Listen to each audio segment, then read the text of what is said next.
everyone, and welcome to the Monster Report, a show highlighting those entertaining creatures of film history. I'm your host, Nick Adam Poling, and today is Box Day.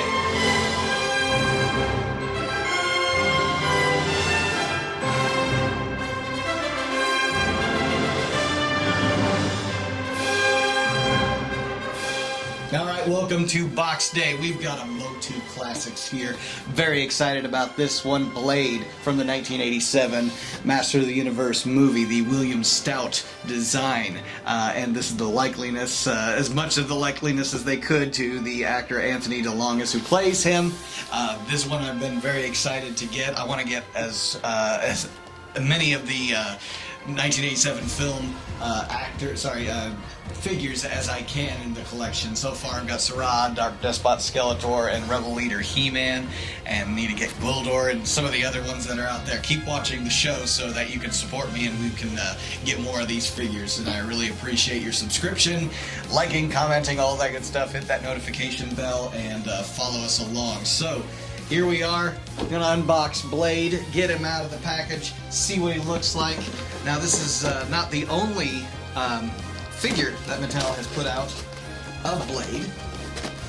Back when the 1987 movie was a hit and, out in theaters, they did make a Mattel version of Blade, and that's a very cool figure if you can find it actually out there.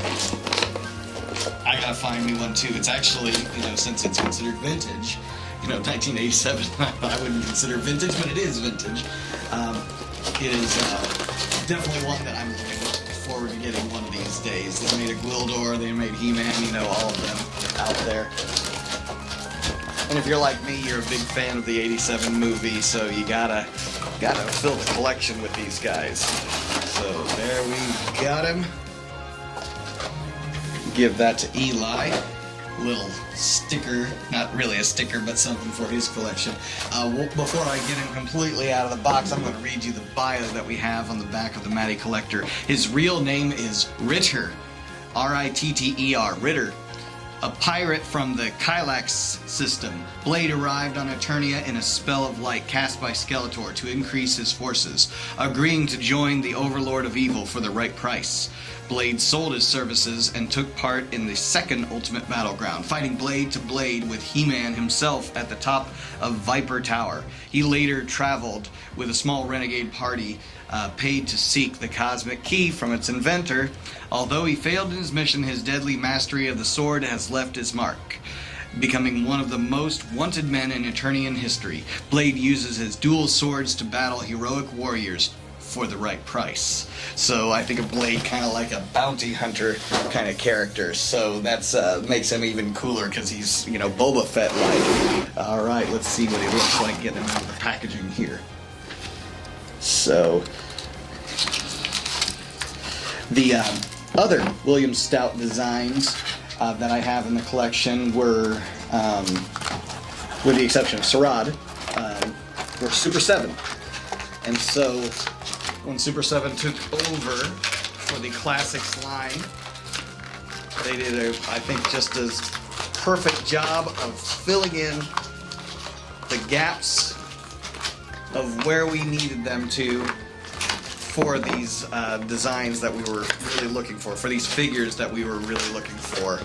And so it's great to see that, but this is going back to the Matty Collector time. Get him out of there. He is holding on for dear life. Doesn't want to get out of there. Alright. Looking great. Love seeing that chainmail effect that's sculpted into this figure. And so, being Blade, he's got all these sharp edges, the sharp, shoulder pads that he has there. He's got these, like, Wolverine-looking claws that actually fire out little projectiles. Sharp projectiles. His headband that he's got here is sharp blades, and this is cool. You actually don't usually see the character in the box with the sword already in its sheath, and he has a second sheath. That's because he comes with two swords. And there we have his second sword, and because He-Man was flogged at the end of the film there. He's got the laser whip that's part of his arsenal as well. So let's see what it looks like getting these swords in his hands. See what he looks like, because he fights with the dual blades like that. Doesn't need a shield because he's got two swords. But you know, funny thing in the movie, he's fighting He-Man. He-Man only has the one sword, and you know, He-Man still wins that battle that he has. And then later in the movie, when you see that he gets He-Man's sword in his hands, it's almost like he's, you know, very pride filled to hold the sword. And get that other sword in his hand. And this one sword here has a very much the likeliness of Skeletor's sword from the 2000X series, and this other one is more like the traditional kind of medieval sword that you might see. It almost, you know, at first glance kind of looks like, you know, the Thundercats, you know, sort of omens at first, but, you know, with slight differences. So yeah, one of them's a curved blade sword, and the other is just a very broad sword. So very cool to see that and get him onto the shelf. So there we have him. I'm going to say just a few things about this figure right from the get-go. The detail that is put into this figure is just immense. The chainmail is not very uniform, which, you know, you would expect.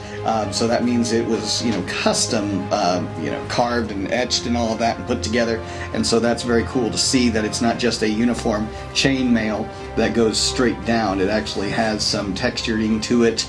I love that they got that scar, you know, put there right, you know, above his eye, his missing eye, because he's wearing an eye patch. And the actor who actually plays as Anthony DeLongis, you know, talked about, you know, having the eye patch on there and how, you know, that kind of affects your depth perception and fighting. And then keep in mind, this man is a choreographer of fighting, of sword fighting, and other films, whip work. So he's, I think he was a trainer for the Indiana Jones Kingdom of the Crystal Skull film, so very skilled stunt man. And also, when you see him in other films, you might recognize him from Star Trek Voyager, where he plays the Kazon leader Kulla, and I can really recognize him in that role because he's got that signature smile that he puts on. So back to the figure. So articulation, the arms have a difficult time to move up without interfering with his armor. This is not too terrible because you do have some movement in the shoulder where you can swing out the arm from the shoulder upwards just a bit so that he can be in a different pose. But if you were to just move it straight up and down, it kind of runs into the armor, so that's not necessarily a problem. They do make the armor have this somewhat of a cutaway here that gives it that motion. It's almost like he's also wearing an apron, you know, down the front like that. He has torso movements, and a lot of these figures, yes, this one as well, has that joint in the torso, so he can be leaning forward or back depending upon how you twist the torso. We've got head articulation as well. Bends at the feet, bends at the kneecaps. Just a great looking figure overall. Really excited to see what he looks like on the shelf with all of the rest of the William Stout figures that we have. So very glad to have gotten this guy in the collection. I'm looking forward to seeing what else I can get, but this is the one that when I saw it there in the store, there's one thing about buying on eBay, and there's another about buying actually in the store, when you can actually, you know, say, that's the character I want out of the glass case, and say, you know, ring that guy up. They gave me a great deal. That was just a perfect day to get him home, and it's been sitting there. I've been trying to get this box day, so at last we finally got him out of the box. So I am really just overall so pleased with this character. I encourage you, if you're a big fan of the film, to collect these figures. They're just a great addition to your collection. So that's all we have for the MOTU Classics Blade It's going to look great in the collection. So continue watching the Monster Report and seeing these other great box days that we have coming out. Like, subscribe, comment, hit that notification bell, follow us along, share this with your friends, tell them about the Monster Report. Tell me if there's some other character that you're interested in having a review on or box day on or anything like that. I'd be glad to do something like that and taking suggestions.